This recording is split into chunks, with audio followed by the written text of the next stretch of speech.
1450, FM 99.3 KNSI. Welcome back to Your Health, a locally produced health program in conjunction with CentraCare. Our guest today, Jodi Gertken. It's great to see you again. Yes, great to be here. Thanks, Bob. Jodi, when you and I first met, you were doing with CentraCare some things regarding people's eating habits and some education. The program at the time was called New Val, right? Yes, that was a collaboration with Colbert. Right. Mm-hmm. So you have since changed some responsibilities, added a whole bunch more to your plate. That's accurate. So today we are here to talk about developing better habits, a.k.a. New Year's resolution. Oh, yes. Now, you work out almost every day or every day? I'm really excited, actually. Today, we started a new, well, I would say it's our early resolution for 2020, or maybe we got a really late start on 2019. Okay. But my husband and I started working out before work this morning. Oh, so nice. Alarm went off at 5:30, and rather than hitting the usual snooze, we held each other accountable and said, we're going to go do this. Okay, so these are all things that everybody can do, right? True. Yes. We are, in fact, today going to talk about New Year's resolutions. I think probably the most popular and the least achieved, the same thing, that is weight loss. Everybody talks about that, right? Absolutely. We're going to talk about developing new habits. So many things are based on quitting. Well, let's start something, right? Absolutely. Yes. How do you do this? Jodi, if you're going to sit down and come up with a list, would it be a list of 20 things? Would it be a list of 5 things, maybe 2 or 3? What do you think? I think you actually just hit the nail right on the head. People do come up with an aggressive list and almost set themselves up to fail right out of the chute. I think about it. I've been into your show before, and we've talked about, I'm a marathon runner. Right. I love running. Nobody else in my family has that same passion. Right. So I wouldn't say, hey, Chad, this is the year that you're going to sign up for a marathon if he's not even really done a 5K. Right. He has, and so I just want to throw that out there. Yeah. But that's kind of what we're looking at. Are the goals that we're setting for ourselves, are they achievable? Are they really realistically within our grasp? Maybe somebody needs to lose 20 pounds. Let's start with 5, or let's just start with developing new habits that are going to help us achieve that. We know at CentraCare, more than 80% of our health happens outside of our clinic and hospital settings. Okay. It's 1,000 of different choices we make every day. Right. From the moment we wake up till the moment we go to bed. So how can we improve those choices to be healthier for us choices? I always like to tell people that we are where we are today because of all of the choices that we have made up until this point. Yep. Right? Yep, absolutely. And honesty is kind of an important thing. The older you get, I think it gets easier to be honest with yourself. Yes. You look in the mirror, you go, oh, my. So nothing tells the truth quite like a mirror. Right. That is for sure. But when you sit down and you're making up this list, you mentioned, that you have Chad, right? Yes. So you've got somebody to help hold you accountable. That's pretty important, isn't it? It is. It is for a lot of individuals. I would probably reverse that and say I think today at least I was holding him a little bit more responsible. Yeah. And I did speak with him afterwards. I'm like, don't you just feel great? He's like, yeah, but we have to admit it, right? But you do. But you have to also say, okay, well, it wasn't just we did it today; it's off our bucket list. This is going to have to be something we repeat 21 to 26 times to really make it a new habit for us. And kind of like getting a new car, at least for myself, today was kind of exciting and it's new and it's different and it's fun. It's going to lose the newness in a few weeks. But hopefully by then it will become a new habit that we can, do every day. So let's back way up to someone like myself. Okay. I am in the boomer category, something I'm extremely proud of. Yeah. Yeah. Oh, okay, boomer. I'm really proud of that whole thing. So someone like myself, it starts with a small step, I'm going to say, because I've been away from fitness for a really long time. Okay. So with me, I decided back before Thanksgiving that I was going to try to eat better. Yes. Right? I haven't been able to get out and do the exercise thing yet. I haven't figured out how to work that into my crazy day. Yeah. Because I'm like you guys. I want to do it before I come to work, but my time is a little jammed up right now. That'd be in the middle of the night. Yeah, exactly. But you start with these small little things, and everybody has this date on their calendar of January 1. I think, again, if we start with January 1, we again may be setting ourselves up for failure. How about if you just kind of make up your mind? Oh, and don't tell anybody either. That's another thing.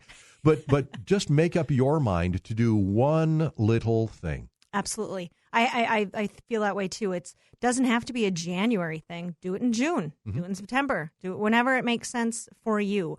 I have been in the fitness industry for a long time, and every January 1st, I would loathe the going to the gym because you have 150 new members that are so energetic and enthusiastic. This is going to be their year. But by spring break, it's just crickets because they decided either that was their goal and then they're done and we'll see them again the following January, or it was just an unrealistic expectation that they were going to come to the gym as frequently as they had set themselves up to. So again, that's where you kind of go back and say, I don't need to go there every single day. Let's start with 3 to 4 times a week. So sit down, grab yourself that legal pad, and just come up with maybe a list of a half a dozen to 10 things that maybe you'd like to kick around this year, but then settle on one. Yeah.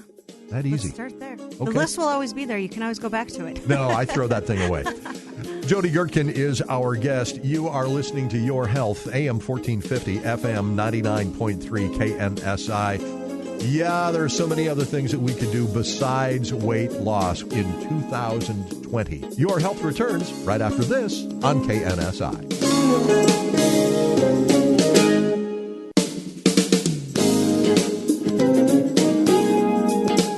AM 1450, FM 99.3 KNSI. Back with more of Your Health. One of my favorite guests is Jodi Gertken. She works with CentraCare. What is your exact thing that you do there these days? I am the Community Wellness Program Director. All right. So you're the person to talk to today.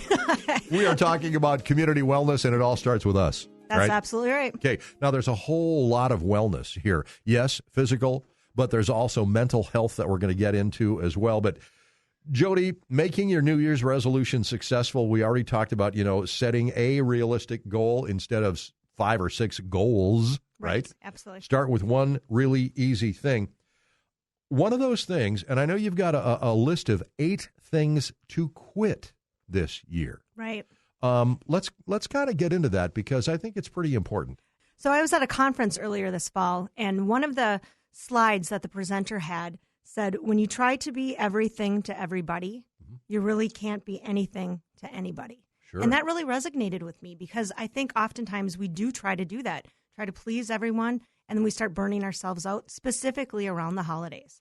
And there's so much going on. Yep. And then we start to get the feel-bads because, again, we're trying to do everything. Falling a little short. Exactly. Yeah. So one of the things, we talked about creating new habits, but we can also think about what do we want to quit doing to ourselves, to our families, to our colleagues. Again, trying to please everyone, but also try to quit fearing change. There's so much happening, even around the greater St. Cloud area. Yeah. Let's try to embrace some of those changes. So I feel completely overwhelmed by all of the things that are happening with technology, right? Right. So I kind of realized there's no way I can keep up with everything. Right. I'll try to keep up with 1 or maybe 2 things, right? Right. You'll never see me enjoying myself on social media because I just don't do that. Right. I have a lot of reasons for that. But there are some other, technological advances that we can all start taking advantage of, using, doing, and all that. Because after all, if we're going to be a member of society, we kind of have to be there, don't we? Right. That's absolutely true. And I know that you spoke about what you want to do for 2020 is lose weight. I mean, there are apps for your phone. There's technology that could remind you to do certain things like, hey, Bob, it's time to go for a walk. Sure. Or, my husband even has his. All of a sudden, this bedtime song comes on. I'm like, what is that? He said, it's telling me to go to sleep. Oh, that's I'm like, hilarious. Wow. I don't usually need that reminder. Yeah, I want to tell you to do the dishes. Right. I need that for my children. I think of the things that I was doing in 2012, right? I weighed 205 pounds, 25 pounds ago. Okay, 30 pounds ago. Who am I trying to lie to? But when you do those things and you are working out, you do feel so much better. you're dragging yourself to that workout, but when it's done, man, not only did I do the workout, but I overcame the don't wannas. Exactly. So. And sometimes, and what I've done too is if it's something that you're really not looking forward to participating in, if it's going to the gym or going for a run, what do you set up as your if this, then that? If I do this, then I can do that. If I go for my run, I can go get a pedicure. Okay. Or, in marathon training, I don't know many marathoners who just like to pop up in the morning and say, yay, I get to go do my 20 miles today. Right. So there were certainly times that I've put the carrot out there with my own family and say, all right, I'm going to do this, and I'll meet you, at a local restaurant. We're going to get a beverage and some pizza. Right. That's my carrot. Okay, I can go out, I can do that. So you can set up your own reward system, too, to help encourage you and incentivize you. All right, back to the 8 things to quit this year. Here's a great one, living in the past. Quit living in the past, let those things go, and try to embrace the next year with a more positive attitude. That big old bag of stuff that you have on your back? Right. Leave it stand to 19. Stand up straighter. Everything you get rid of, every time you stand a little straighter. Right. And that's really hard for many of us to do. So that whole mind shift is really, takes quite a discipline. Quit overthinking. Boy, I do that all the time. Right? And I started to tell myself, Bob, you're overthinking it again, whether it's on a piece of work, a piece of production, if I'm doing something at home. Yep. And you know what? You waste more time. Mm-hmm. If you're thinking about this way too much, overthinking stuff, you're going to get a lot more work done. You're going to be happier, too. Exactly. Being afraid to be different. I've never had that problem. Sacrificing your happiness for others, and that goes back to kind of trying to be everything to everyone. Right. Thinking that you're not good enough, flip that mind switch, and that's not easy for many of us because we kind of have that, attitude that I don't meet up to expectations, and a lot of times those are our own expectations. Right. We're your doing own that to failures that you think you haven't really failed. Right. And then thinking you have no purpose.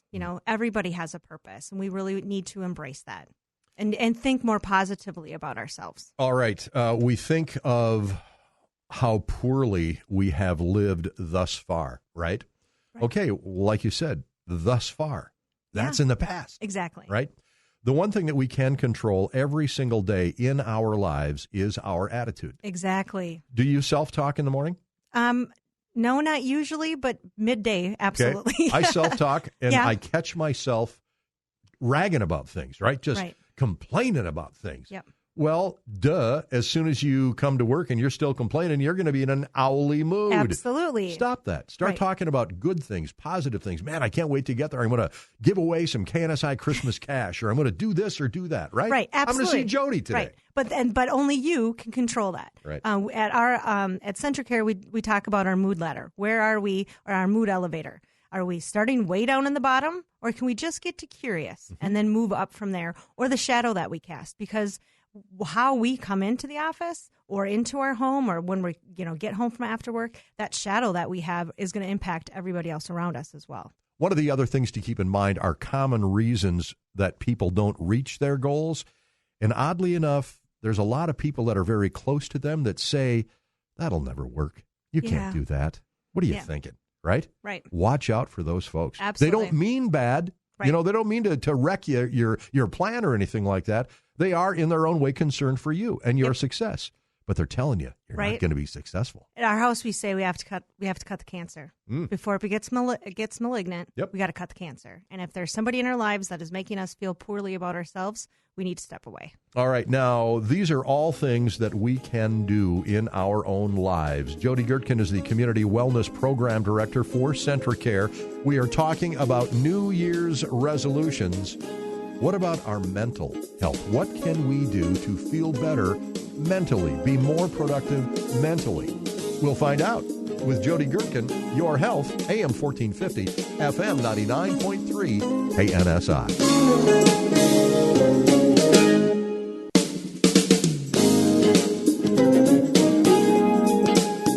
AM 1450, FM 99.3, KNSI. Back with Jodi Gertken, back with Your Health.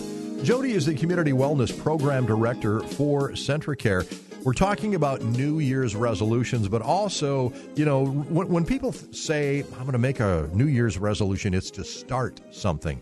But we just talked about important things 8 things that you can do, that you can stop, that will perhaps improve your life.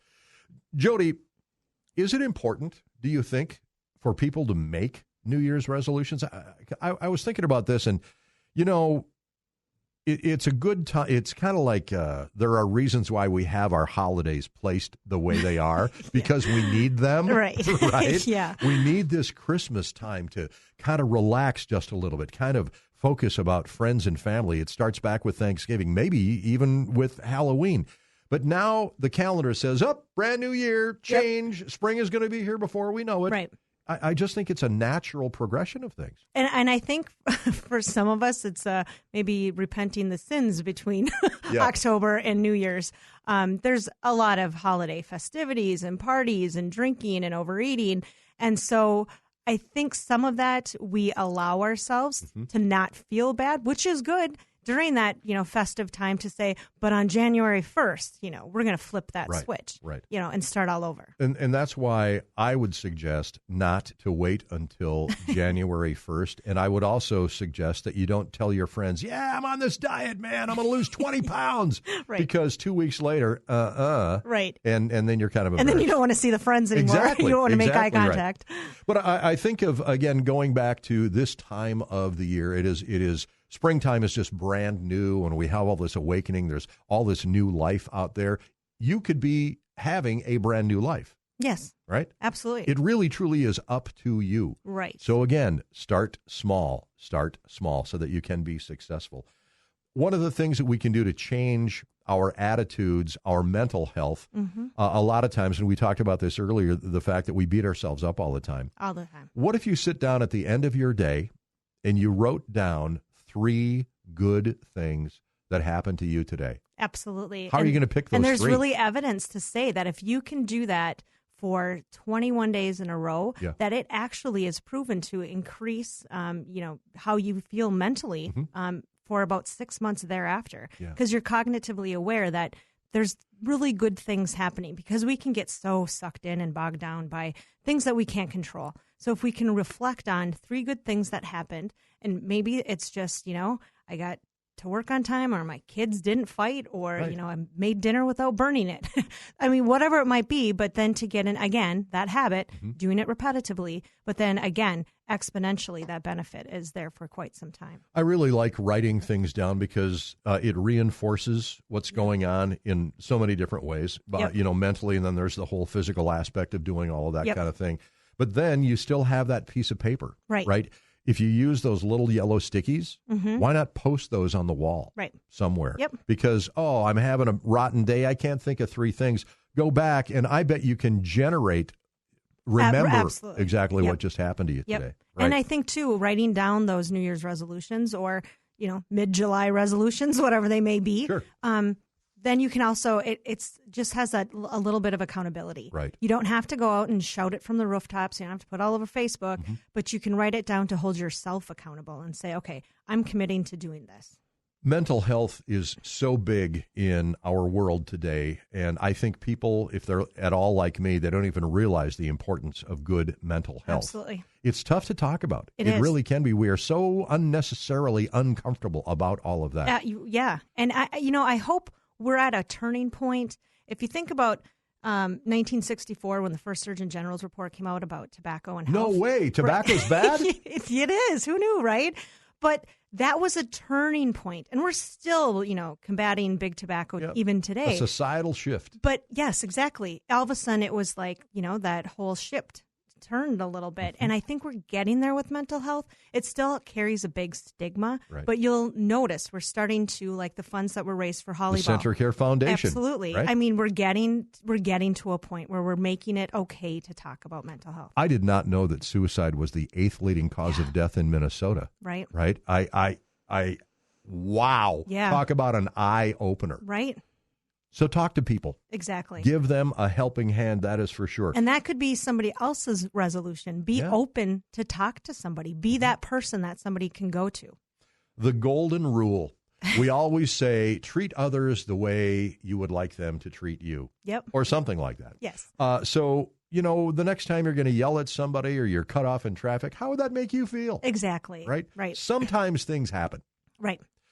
How about widening a circle of friends? Yeah, that would be fantastic. And again, and with the golden rule, that's something that we always preach to within our own home, as treating others as you would want to be treated. Mm-hmm. And I think it is, especially with social media and not being accountable for tweets you can throw out or posts, that you can make somebody. I mean, there's a lot of social bullying going on. It's awful. It's terrible. Yeah. And so stop and think, would you say that to that person if they were standing right beside you? Would you have that same interaction? Cut your screen time. Yeah. Grab your kids and go outside and play. Get some snowshoes, right? Yes. In your case, I would suggest yak tracks. Oh, I have some. Super double yak tracks. I remember what happened last winter when you're out there racing around on the ice. Yes, there were a few falls. Maybe a helmet in your case, too, huh? And a mouth guard. Yeah, there you go. There you go. And so, again, start small, start achievable. We talk about low-hanging fruit all the time. I mean, grab that low-hanging fruit, celebrate the success, and say, oh, maybe I can get to that second thing I put on my list. Mm-hmm. But don't overwhelm ourselves by saying, oh, I'm going to lose weight, I'm going to quit smoking, I'm going to quit drinking, I'm going to quit, or I'm going to quit, I'm going to quit. Right. And then you kind of become paralyzed to even begin. So take something small. Maybe on this journey to lose weight, you're going to have one less sugar-sweetened beverage, and you're going to increase fruit and vegetables. Or you're going to go for a walk for 5 minutes one way, because then you got 10 minutes in, because you got to come back. You got to come back, or call for help. There's little things. Yes. A 15-minute walk, you've got your 30 minutes in for the first half of the day. Yeah. Right? Yep. Again, small and achievable. You bet. Yep. Jodi, thank you. Thank you. Much appreciated. Jodi Gertken, the Community Wellness Program Director for CentraCare, talking about New Year's resolutions. You've been listening to Your Health, AM 1450, FM 99.3, KNSI.